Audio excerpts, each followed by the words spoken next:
বন্দি বিনিময় চুক্তির আওতায় শেখ হাসিনাকে দেশে ফিরিয়ে আনতে প্রয়োজনীয় নথিপত্র ভারত সরকারকে পাঠিয়েছে বাংলাদেশ।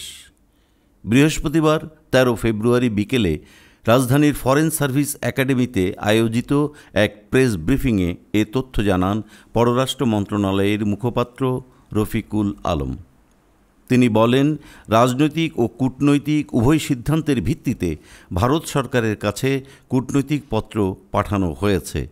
তবে এই বিষয়ে এখনও ভারতের পক্ষ থেকে কোনো আনুষ্ঠানিক উত্তর পাওয়া যায়নি বলে জানান তিনি।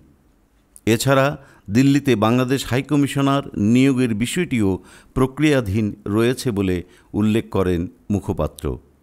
জাতিসংঘের ফ্যাক্ট ফাইন্ডিং রিপোর্টকে স্বাগত জানিয়ে রফিকুল আলম বলেন, এই প্রতিবেদন যে কোনো বিবেকবান মানুষকে নাড়া দেবে। প্রতিবেশী ভারতও বিষয়টি গুরুত্বের সঙ্গে আমলে নিয়ে বাংলাদেশকে সহযোগিতা করবে বলে আমরা আশাবাদী।